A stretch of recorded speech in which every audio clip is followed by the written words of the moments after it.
In any case, let me introduce Jim Childress, a principal at Centerbrook Architects, who will, with great pleasure, introduce Michael Crosbie. Thanks, Ann. Obviously all of us just love Cesar Pelli and admire him, no matter where you're coming from. As we do Mike Crosbie, I could go, many of you know him, so I'm not going to go on and on about his credentials. What occurred to me was back in the 80s and 90s, many of you will know the magazine Progressive Architecture, which to my mind was, I don't think I'm exaggerating, really was the tastemaker in architecture for a long time. And the editor, John Dixon, hired all these young proteges, which I didn't know who they were at the time. Over time, I've learned that Mike Crosbie was among a small group of them. And over the years, they've all grown up and gone on to bigger and better things. Some of them going into teaching, some of them going into writing. But Mike stands out to me because Mike went out and learned how to design and build architecture, how to do what he was writing about.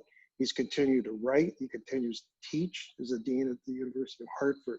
And of all those proteges in that really hot group of young people, Mike's the one who really stands out around the country and doing a lot of different things in our profession. So I'm delighted you're here, Mike. Thank you. Thank you, Jim. Great.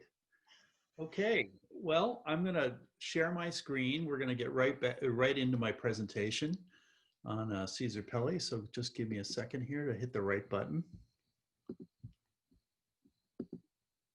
Okay, great. Can everybody see that? Somebody say yes. Yes. Oh, yes, okay. Mike. Yes, it's great. Okay, great. Well, thank you very much for that introduction and the opportunity to talk about my recent book on the life of architect Cesar Pelli in architecture. Now, I appreciate the invitation of the Essex Library Association and Centerbrook Architects to be part of the lecture series. And I will be donating a signed copy of the book to the library next week. So you can see the book if you visit the library, when you can visit the library. We don't know when that's going to be, so, but there will be a copy of it there at the Essex Library. Now, for Cesar Pelli, architecture was like breathing. Into his 10th decade, he came to his office on New Haven's Chapel Street on a daily basis. He clearly enjoyed being there, and he enjoyed being an architect.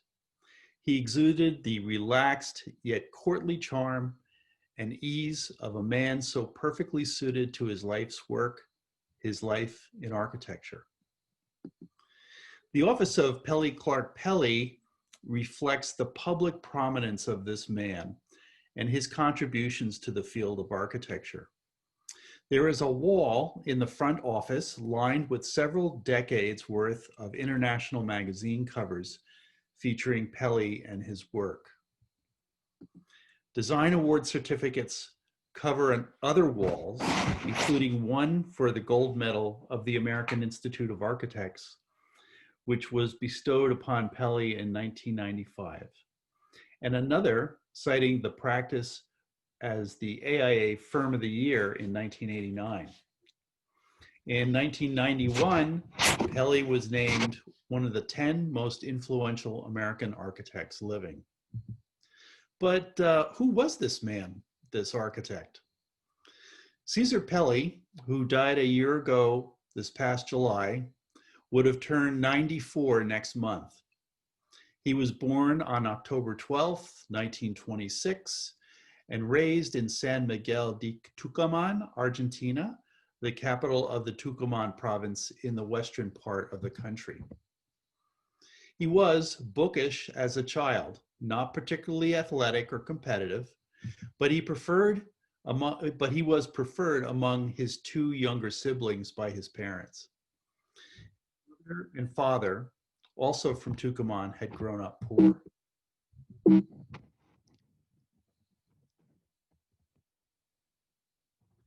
Pelli seemed an amalgam of his parents, as he described them. His mother was one of the first women to graduate from the Universidad Nacional de Tucumán and had a fierce commitment to education as a social benefit. The key to everything, as Pelli noted. She became a progressive teacher in the public school system, teaching geography and French. Pelli's father was not a college graduate and had worked as a reporter for the local newspaper. In fact, he met his future wife while profiling the women's basketball team in Tucumán, and also as a civil servant. Pelli recalled that his father liked to draw, to sculpt in clay, and to do woodworking. A change in the political party in power resulted in his dad losing his job. Pelli remembered him working at home a lot, and he would watch him as he worked. He had a great pleasure in creating things, said Pelli, transforming materials, like planing a piece of wood. He taught me how to use tools. His mother's passion for education was paired with his father's interest in craft. A career in architecture was not an obvious choice for Pelli. There were no architects in his family and no architect role models in his city. As Pelli was completing high school, he planned to attend college, but he had no means to or intention of leaving Tucumán. While speculating on what he might study, philosophy was an interest of his dad gave him a catalog from the Universidad Nacional de Tucumán, which included a program in architecture. So Pelli tells me that I had never heard of architecture and I had never known an architect, but the curriculum in drawing, art, and history was appealing to him. Finishing high school at the age of 16, Pelli figured that if architecture turned out to be a mistake, he could always change his mind without losing too much time. And at first, it looked like the wrong road. While Pelli loved the architectural history courses, the design studio projects seemed completely disconnected with the reality of life in Tucumán in the early 1940s. The architecture program was in the Beaux-Arts tradition, with hours spent studying the classical orders, ancient precedents, and carefully composing plans and facades, rendering them with ink washes and watercolors. We were designing temples, urns, and tombs, Pelli told me. I was good at this, but I had my doubts. What do I do with this when I graduate? A change of faculty at the school, including young professors from Europe, gave the program a new direction. Suddenly, the studio design assignments changed. Pelli said, they gave us a bus stop, and I thought it was fantastic because it was real and it was something that could be used in my own hometown. Pelli noted that the program's more relevant focus on the connections between modern art and architecture. Pelli enjoyed doing analyses of Matisse paintings. The emphasis on the tactile nature of materials, the openness to blue sky speculation, along with awareness of architecture's social agenda, all created a climate of excitement and passion for his choice of a profession. It was a moment in his life, said Pelli, akin to Saul's on the road to Damascus. Architecture could have a social purpose, Pelli noted, in describing how the profession opened up for him.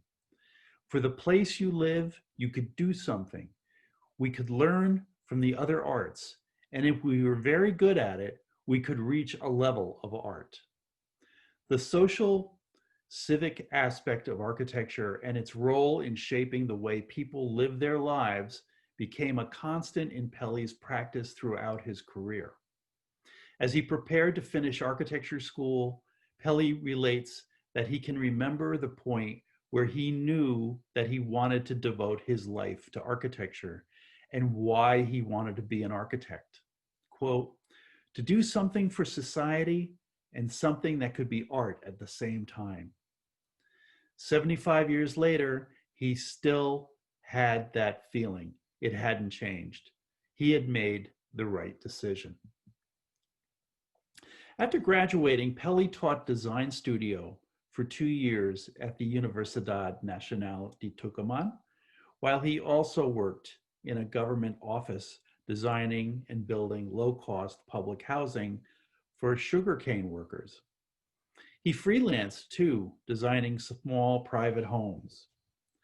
In 1953, an opportunity to study in the United States presented itself at the University of Illinois at Urbana-Champaign School of Architecture in the graduate program, where he was offered a $95 a month stipend from the US Department of State for 9 months in international education. Pelli moved with his wife, Diana Barmori, a fellow architect who had also studied at Tucumán. Upon graduating from Illinois, 2 job offers presented themselves. One for a large firm in Detroit for $3.50 an hour, and the other an opportunity to work for EERO SAARINEN's office in Bloomfield Hills, Michigan for $2.50 an hour. The Detroit offer meant 40% more income compared to working for SAARINEN. Pelli, Diana, and the first of their 2 sons were living in a very modest rental home, and they had no family money to fall back on. But the chance to work for one of the world's greatest living architects had an incalculable value, and the young Pelli family headed off to Bloomfield Hills. It's a decision, Pelli told me, that he never regretted. Pelli started with SAARINEN's practice in 1954. Over the next decade, Pelli was involved in a wide variety of iconic SAARINEN projects, most notably the TWA terminal at JFK Airport in New York, where as project architect, Pelli focused on shaping the columns along the lines of force. The MORSE and STILES residential colleges at YALE, which occasioned Pelli's first trip to the East Coast, and for a short time, the US Embassy in London, a project that SAARINEN thought the most important of his life, according to Pelli. Pelli considered his time with SAARINEN akin to a postgraduate experience. Working with SAARINEN impressed upon Pelli an approach to architectural problem analysis and design that was specific to each project, a style for the job, as SAARINEN liked to say. Pelli remembers EERO as not particularly talkative. Unlike his father, EERO, EERO was quiet, introverted, focused, hardworking, and no nonsense. EERO was a different kind of being, said Pelli, one focused and incredibly directed. He was not very vocal. You learned by observing him. He would sit next to you and design with you. You could see his dedication and concentration. SAARINEN's office worked primarily in physical models, a design technique that Pelli carried with him when he started his own firm, and which continues to rely on modeling to design, although more of the models today are digital, of course. Pelli continued with SAARINEN's office after EERO's death in September 1961 until 1964, when he completely shifted gears, taking the post as director of design at Daniel, Mann, Johnson, and Mendenhall, where he stayed for 4 years, and then partner for design for nearly a decade at GRUEN Associates. Now, both of these firms were in Los Angeles, where teaching at UCLA allowed Pelli to keep a foot in the world of academia. While SAARINEN would lavish time on a design until he felt it was just right, he amazingly scrapped the client-approved design for the TWA terminal and started over, taking another year to redesign it. In comparison to that experience, the DMJM and GRUEN offices prized speed and meeting budgets. Pelli cultivated a discipline about how to quickly analyze a design problem, interact with the clients, and deliver a project within its financial constraints. At DMJM, I learned how to be very flexible, said Pelli. You needed to be fast. DMJM would give you an allotted number of hours for design so the project would make a profit. This is an early project of his at DMJM, the TELEDYNE lab. At GRUEN, which was more architecture dominated than DMJM's engineering focus, Pelli wed his interest in architectural design responses to contemporary construction techniques to operate within larger project teams. GRUEN also introduced him to working with developers and the collaborative nature of such relationships, allowing him to hone his interpersonal skills that would serve him well. Pelli's developed a capacity to see the client as a potential collaborator. He noted that the most fruitful collaborations with clients happen with those who have, quote, a very clear idea of what they want and participate constructively.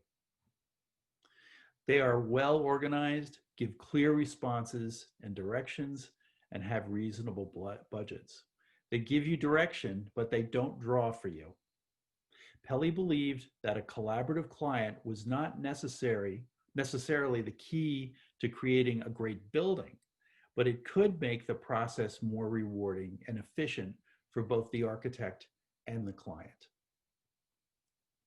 Perhaps most importantly, at the end of the process, Pelli wanted the client to see the building as his or hers, not just the architect's.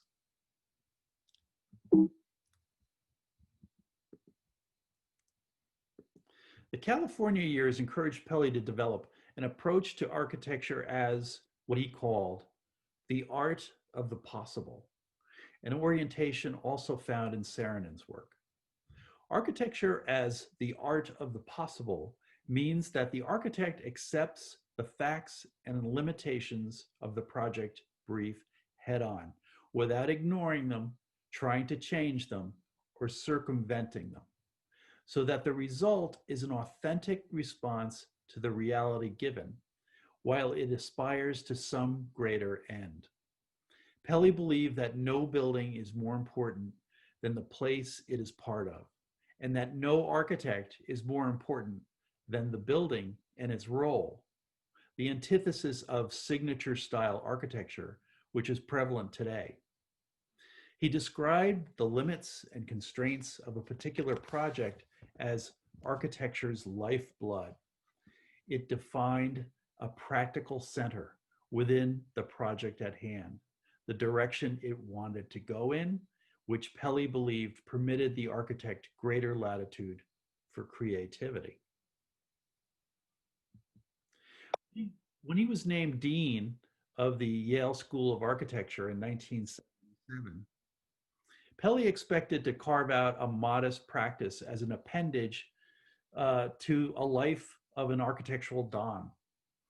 But the awarding of the expansion and renovation of the Museum of Modern Art in New York City at precisely the same time he was named dean, in addition to the design of the MoMA Residential Center. I'm sorry, there we go. Just as Pelli arrived in New Haven, necessitated the creation of a practice that could respond to such high-profile projects. From California, Pelli brought longtime collaborator Fred Clarke, who with Balmori and Pelli formed the nucleus of Cesar, Pelli and Associates. A key strategy in the undertaking, the MoMA Commission, was to associate with GRUEN Associates as executive architect, which allowed Pelli to focus on design while GRUEN handled technical aspects and construction documentation. In the process, Pelli and his collaborators developed a way of working that would have far-ranging influence on their own practice and on the profession at large. The structure of a design firm working with an associated firm that would provide technical and documentation support would become the backbone of Pelli's practice, allowing the firm to undertake large projects without a corresponding large staff. The practice earned a well-deserved reputation for design documentation and communication, detail development and refinement, and follow-through, making the resulting finished work seamless. Pelli's teaching at several architecture schools and his 7-year tenure as architecture dean at Yale reverberated through his practice. Structured a bit more like an academic design studio than the project assembly line that most firms resemble, the method seems to have evolved naturally from Pelli's proximity to academia. He saw his practice not only as a continuation of his role as an academic, it touched something very deep inside him as a human being. Pelli wrote in his 1991 book, Observations for Young Architects, quote, "My love for teaching is older than my love for architecture." And I personally suspect that through the act of teaching, Pelli reached back to his mother. When I asked Pelli to talk about the place of teaching in his life in architecture, he said, "I don't need to be building. I could be teaching and feel just as satisfied. I have taught most of my life. That is why I could leave the School of Architecture at Yale," he explained, because he could teach in his practice. Teaching young men and women to become very good architects is part of my obligation, and we prepare them, Pelli believed. He saw that as part of the firm's responsibility. The core of academic training, as Pelli saw it, is to fill future architects with a sense of idealism, a sense of purpose, and a social consciousness. But actually acquiring all the tools in order to perform as an architect is difficult to accomplish in school, like learning to swim. He observed, quote, "You can't pretend that you are in the water in school." Although an intellectual, Pelli did not intellectualize his craft, coolly abstracting it to satisfy some arcane architectural agenda. He approached it with the goal of creating places that would make a difference in the lives of those who live with them, that they would be memorable, edifying, genuine, well-made, but most importantly, moving. For these reasons, Pelli was an architectural phenomenologist. He cared about how buildings are perceived and experienced, not just by architects, and how they affect people. Pelli believed that several projects over the years became touchstones of design, themes that wove their way through his practice as an architect. And I would like to turn to 6 of these touchstone projects now. Herring Hall at Rice University in Houston, completed in 1984, is a melding of Pelli's interest in the thin skins of contemporary construction and his deepening sense of obligation to respond to the context of color, pattern, material, and form, although not in an historicist way common to many postmodern buildings of the mid-1980s. Pelli's clients at Rice pushed him to design more of a revivalist piece of architecture with literal references to Rice's landmark early 1900s brick buildings, which were designed by Ralph Adams CRAM, and which are rendered in warm brick, orangey brick, warm brick, orangey brick. A recreation of CRAM's architecture was not the answer, Pelli believed. Pelli pushed back with a work that exists on its own contemporary architectural terms, enriched by the campus architectural past. The brick walls do not appear as load-bearing masonry, but reveal themselves as a thin veneer on a steel frame at corner details and around the metal-clad columns. Within this veneer, the expressive potential of the brick in pattern is explored and celebrated, echoing that of CRAM. Herring Hall engages CRAM's buildings across time and space, but definitely on its own terms. Cesar Pelli believed that every work of architecture needs to become a piece of the city, the town, or community that it is in. The best examples of this are the scores of public spaces that he created in projects large and small. Some of these public spaces were not in the client's program, but Pelli made a case that they would contribute to the life of the community beyond the functional requirements of the building project. These great gathering spaces are both openly orchestrated to the life of the metropolis and carefully gift wrapped in tissue of glass as offerings to the city. And I just want to point out for you that, hold on. This is the, whoops, I'm sorry. This is the building that we're looking at right here. This is the, I'm trying to, here's the laser pointer. Okay, here it is right here. That's the Winter Garden, which is sandwiched in between these very, very large buildings at the World Financial Center.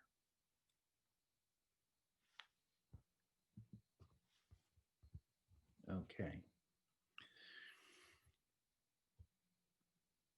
The Winter Garden at New York's World Financial Center, which was completed in 1988, is perhaps Pelli's greatest civic gathering space, an architectural element he inserted into the program and repeated in other projects around the world, all grand and generous gestures of welcome and hospitality.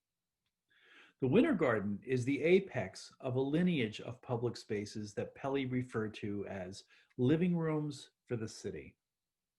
The arching glass vaults of the Winter Garden recall the crossing of Joseph Paxton's mid-19th century Crystal Palace in London, a building that always fascinated Pelli not only as a public space, but as a forerunner of glass curtain wall technology. More great public rooms would follow in other Pelli projects, creating settings in urban places where the lives of citizens can play out.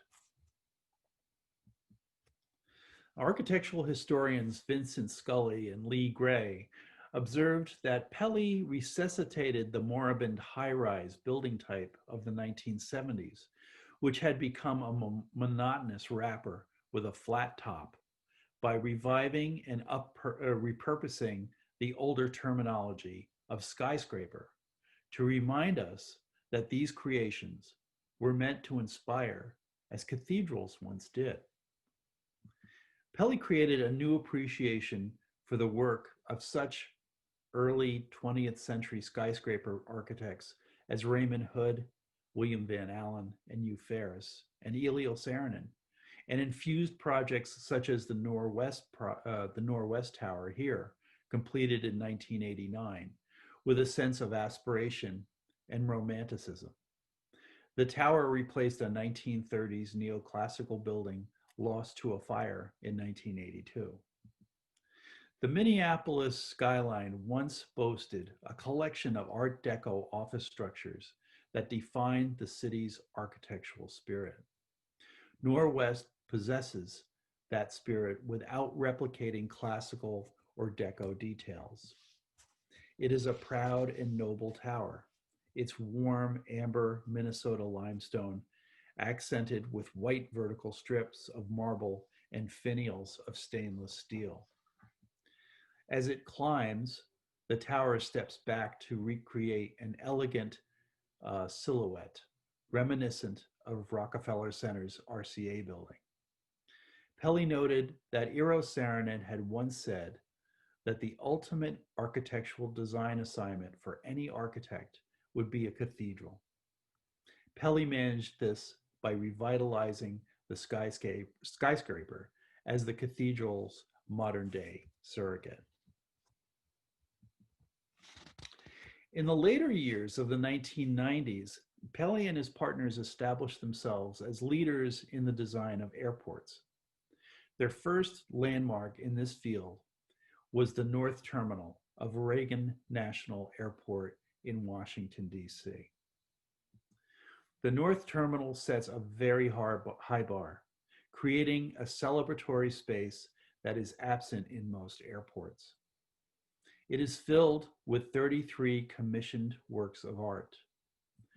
The terminal displays a clear organizational idea of a long spine comprised of elegantly proportioned square bays, each one topped with a shallow dome punctuated with an oculus. A contemporary interpretation of architect Henry Lebroust's reading room at the Bibliothèque Nationale in Paris of 1868. But more relevant as the national airport is the illusion of the domed Jefferson Memorial and other domed buildings in Washington. The warm yellow of the terminal structure captures the presence of the sun, even on an overcast day.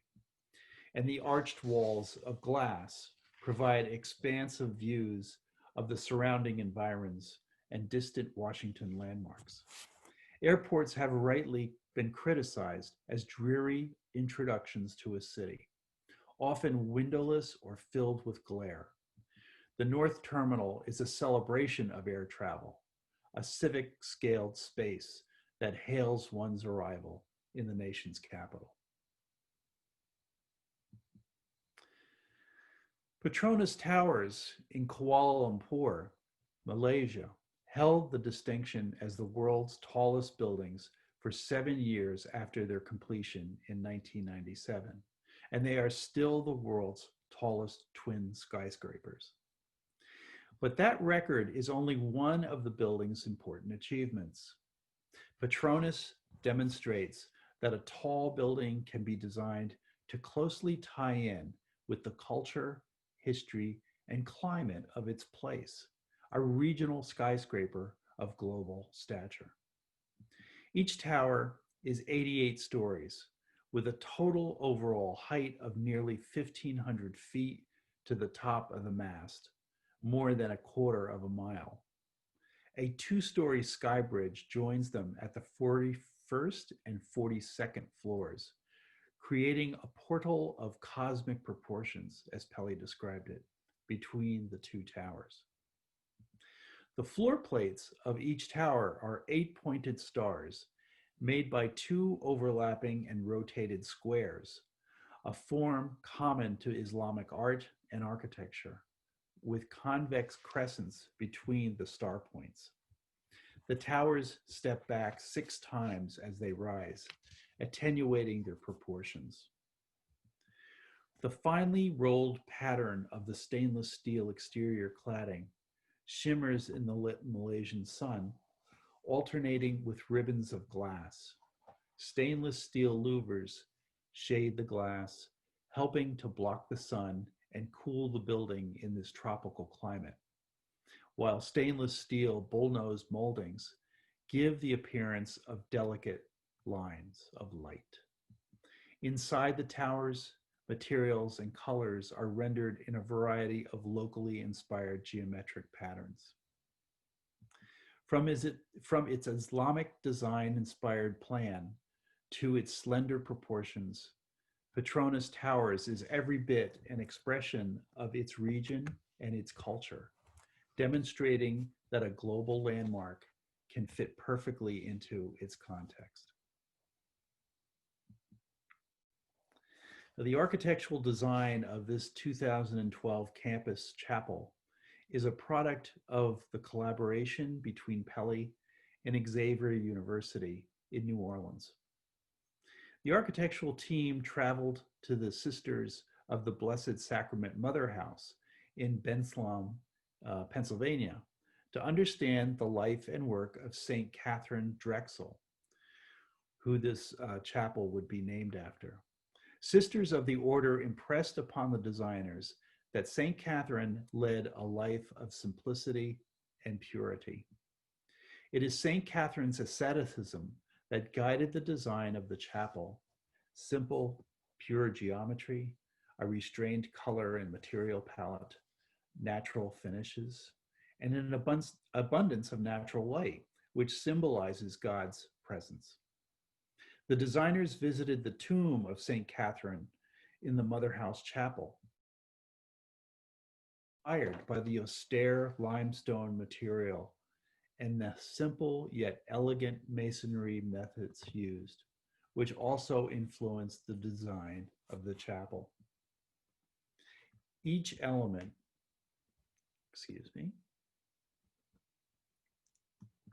each element of the building's design reinforces the idea of a chapel that reflects the life of St. Catherine Drexel.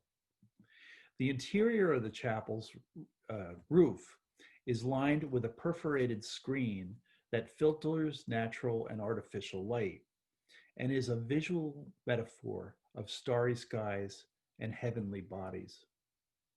The light metal screen is perforated with rectangles, larger towards the top, smaller at the bottom, which might be interpreted as manna from heaven or the light of God descending. Closer inspection of the screen reveals pinpoint perforations throughout, which give the screen a diaphanous quality. The cavity between the screen and the inside wall of the roof captures light. When sunlight strikes the inside of the screen, it spills into the chapel as dappled luminance. Now I have some final thoughts on Cesar Pelli and his life in architecture. Pelli saw the work of the architect as akin to that of a gardener. It is a model that Pelli learned from SAARINEN, and it sums up Pelli's belief that the best architecture always seems natural to its place. He described the work of the architect gardener this way: the gardener understands the nature of a particular site, its climate, its soil, shade, and nurtures each plant so that it becomes the best possible example of its species. Buildings, with their changing needs and their attachment to site, are more like living trees than inert blocks of stone, Pelli noted. Good gardeners know that nature cannot be forced. It will not be hurried. It is best to coax it, tend it gently, content in the knowledge that its full blossoming may take years of careful attention, feeding, pruning, care, the cumulative appreciation of small moves. For Cesar Pelli, that is precisely what made the best kind of architecture. Wow, thank you, Mike. That's really wonderful. Okay. What a lovely picture of Raphael's and Kate's daughter. Did Cesar give you that?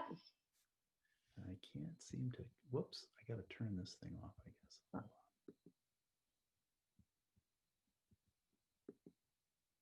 There we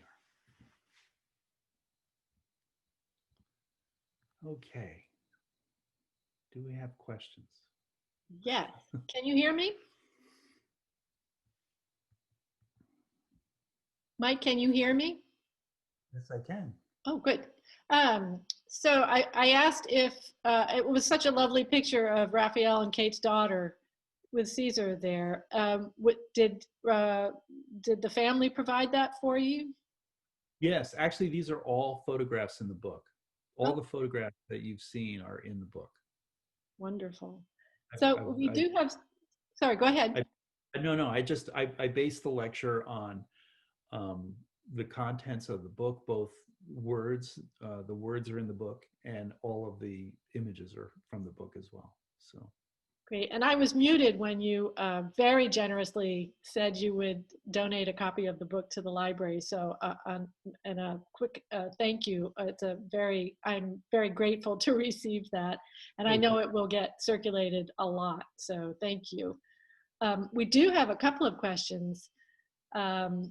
Jim had said that he really enjoyed how you focused as much on who Pelli was versus what he did.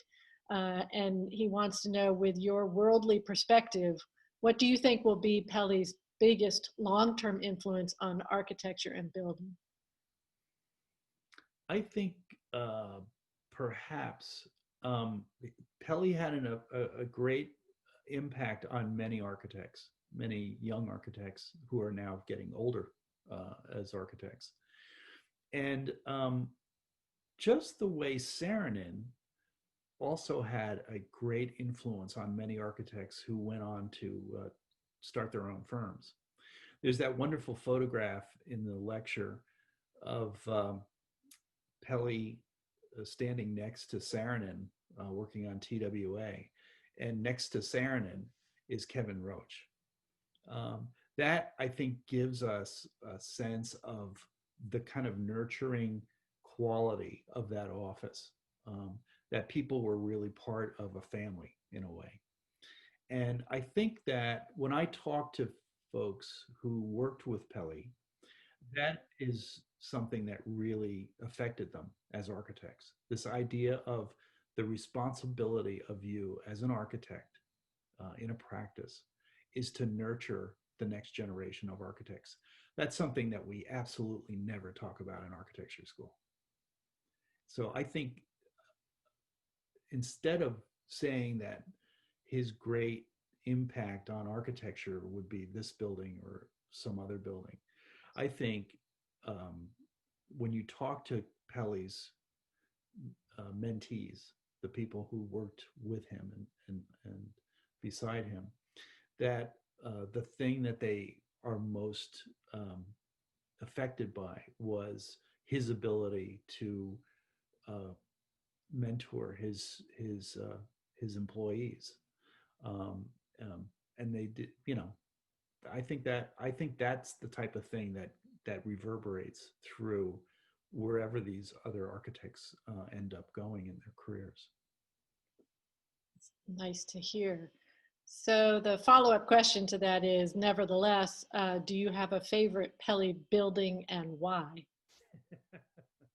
Okay, well, somebody asked SAARINEN once, what's your favorite building? And he said, my next one, or the one I'm working on right now. He always said, the one I'm working on right now. It was his standard answer.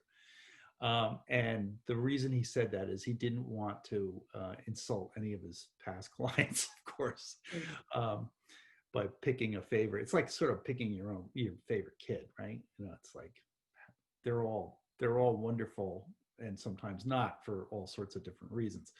I really love the Drexel Chapel. I don't think that building has gotten very much, it hasn't been really seen by a lot of people.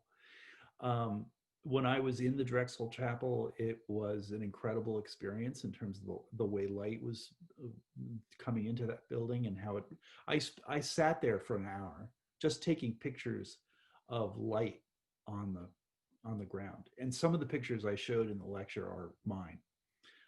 Just the way it comes into that that building, that sanctuary. And I think it's natural for me, of course, having had a very long love of religious architecture, that the Drexel Chapel for me kind of dovetails in that way. It's a Pelli building, which I really respect, and I think is beautifully achieved. This sort of sense of luminance and the ethereal quality of the light coming into that building is amazing. And I know that Pelli designed a small little chapel at the Thomas More Center at Yale, the Catholic Center at Yale. That little chapel is wonderful in its own way. It sort of reminds me a little bit of the SAARINEN chapel at MIT. But the Drexel Chapel has a small version of that, as well as a little day chapel. So, you know, to be able to design skyscrapers is very heroic, but to design a chapel that moves you at a very, very deep level, I think is quite an achievement. I think it's an achievement that every architect probably aspires to. Yeah, chapels at times definitely, you know, the ones that do that. Mm-hmm. So for a bit of amusement, I think everybody in the audience might remember the stovetop stuffing advertisement where the little girl said, "Actually, it's the Petronas Towers designed by Cesar Pelli." Was he amused by that commercial? Yeah. You know, I don't think we ever actually talked to him about that. Or he and I talked about that, but it is kind of crazy to find I think as an architect, to find your buildings in films, in movies, you know. The Petronas Tower was in some film. I can't remember exactly which one. And one time, my son Christopher worked for a while at the West Wing in the White House, long before the current horrible thing that we're living through. He took us into the press room, right? And as I'm wandering around the press room, I found this little tiny model of the Petronas Towers sitting. There was a lot of kind of little items that people had collected over the years that became part of the press room. And in the press room, there's this little Petronas Tower model. And I was just absolutely floored that this thing was sitting there. And I told Cesar about it, and he got a laugh out of it. But yeah, I mean, you know, you design these buildings, they're built, and then they have a life of their own. And they also have a death of their own. There are a couple buildings of Cesar's that don't exist anymore, that have been torn down. And I talked to him about that once, and he says, they still exist in my mind. They're still there as far as I'm concerned. But I know for sure, I know for a fact that they're not there anymore, but they're always with me. He said they'll never leave me as something that I designed and constructed. So. Great. I think Phil Bernstein said he thinks the film is Entrapment with Catherine Zeta-Jones. Okay, thank you, Phil. Thanks. I'll have to see that one. I knew the Burj Khalifa is that's in a film as well with what's his name, that was in Risky Business. But anyway, Entrapment. I'll have to take a look at that. Yeah. So another question is, how did Cesar balance the drive for a garden in a developer world? He's not trying to be provocative, but with developers always challenging for something as fast and quick and inexpensive and on to the next one, as a lifelong challenge to think long and short term. With gardening is a long-term game. Yeah. And buildings maybe not quite so much. Yeah, it's an interesting question. I know that Cesar worked with some really wonderful developers over the years, Gerald Hines being, you know, one of the best that he had experience with. And I think, I don't know this for a fact, but I think he was just careful about who he collaborated with, you know, and he did see these projects as collaborations. And I think it's really amazing that Cesar, as a gardener, got to put these winter gardens in many of his projects, and they were not an item that the client had originally thought of as a part of the program. And you know, Cesar could be very he was always very courtly and you wonderfully, he had a wonderful laugh, of course. And I think he just put people at ease and they trusted him. And he showed them other winter gardens that he had done. And he sold that idea of, you know, putting a little bit of a garden in every, in some of these very, very large commercial projects that he worked on. And I don't know, I think it was part of his interpersonal skills, his ability to bring people over to that idea. Now, economically, I don't know what the impacts were, of course, for projects like that, but some way. And there may be many winter gardens that were suggested for projects that never got built, you know, that the developer didn't go along with it. But for the ones that he managed to build, they are really amazing public rooms that people just really thrive in, you know, and people are attracted to them. It's as Cesar said, that it's a great gift to the city. It's the city's living room. So. No. Phil Bernstein continues to edify us. He commented that Cesar was a master at picking the right battles. And I should note right. that Phil worked at Pelli, Clarke, Pelli yes. before. Yes. Yeah. So I'm curious, bringing it back to homes a bit, maybe, and my flubbed comparison of Centerbrook and Pelli home and corporate designs. Were his houses were there aspects of a cathedral, as you talked about, instilled into some of the home designs as well? Yeah. I think my favorite of his houses is the one that's in Jackson Hole, Wyoming, which is also in the book. It's got a really wonderful, it's made out of these sort of very large tree trunks. And they're beautifully debarked and just sort of left in their natural state. And I think that house seems to fit so well with where it is that I think, again, it's sort of reflective of Cesar's interests in making the sort of gardener thing, right? That what will grow here? What is the best plant to plant in this place?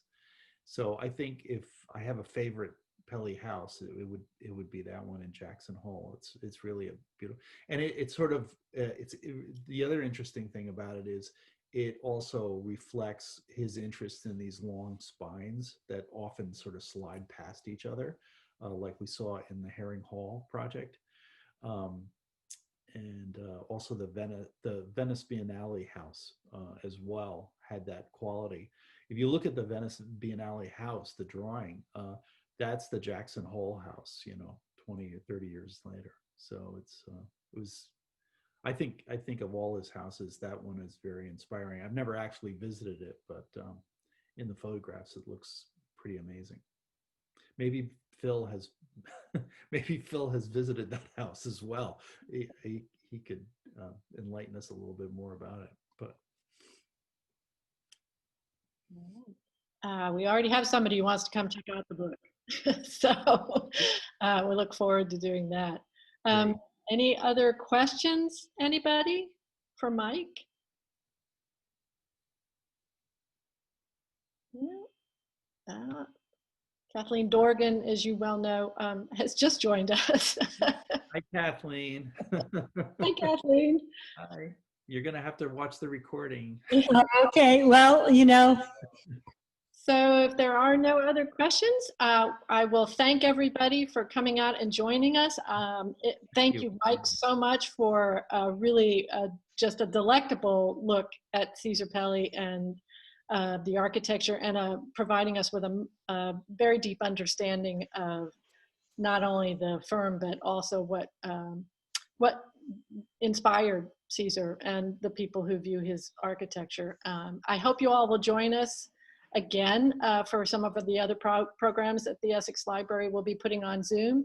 October is just packed full with things, so please join us again, tell your friends. And thank you all for coming and enlivening the community. Good night. Thanks, Mike. Made my day. It was great. Oh, thank you. Very inspiring. Thank you. It was great. Gonna It was go a read it. wonderful opportunity, and I really appreciate the invitation. A lot of meat there. It was good. Thank you. Great. Thank you very much, and have a great weekend. You too. Stay You well, too. everybody. Okay, bye-bye. Okay.